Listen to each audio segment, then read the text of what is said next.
Hey folks, Dale Braswell with our weekly Wedgwood update. Hope you are doing well this week as we continue to roll through the summer months. And for this week's update, I simply just wanted to kind of reflect back on what happened yesterday, Sunday, July 19th, in our worship service. As you all probably are aware, we had a very special time of prayer just for our church, for our community, for our nation.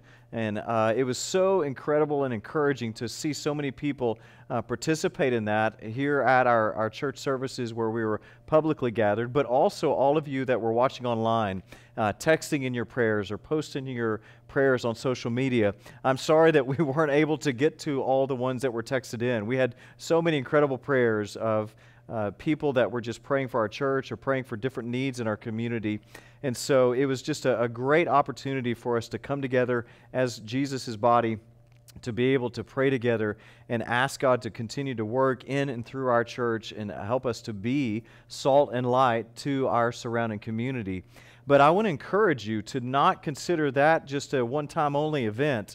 The attitude, the mindset that we want to have as a church body is to continually be praying. As I said on Sunday, it's amazing as you read through the book of Acts, you see how God was at work in and through the lives of the apostles in the early church.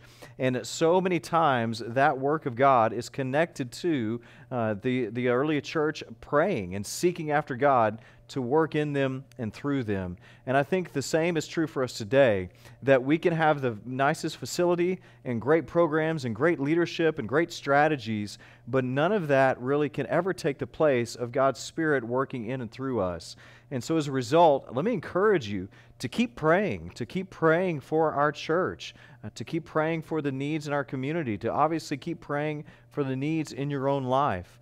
I would encourage you to maybe use Scripture as a bit of a guide for some of the things that you can be praying about, especially when it comes to us as individual believers and collectively as a church body.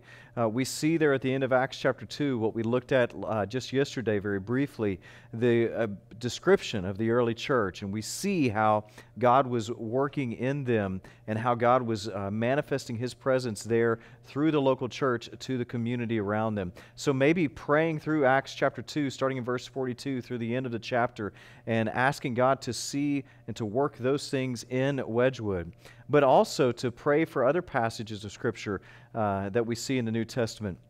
The Apostle Paul has some great prayers for many of the churches that he was writing to. In Colossians chapter 1, Ephesians chapter 1, Ephesians chapter 3, Philippians chapter 1, we see these 3 or 4 verse prayers that really can be a great guide for us in what to pray. And you'll notice that they're big prayers. They're not just focusing on maybe the kind of transitory, temporary things that we often can focus our prayers on. They're praying for the spiritual health of individuals and for the community as a whole. And so those are the kind of things that we also want to make sure that we are spending time praying about. And so let me encourage you to continue to be praying over these next several days and over the weeks ahead. We're going to continue to look for ways to make this even more a part of our service and the life of our church moving forward, as we consider how we can be asking God to work and to move in the life of our church. So again, thank you to all of you that were able to be a part of it, whether it be online or in person, and continue to be praying those prayers that you prayed this last Sunday. We look forward to seeing you this week, either online or in person on this Sunday, July 26th. We hope you have a great week. We'll see you soon.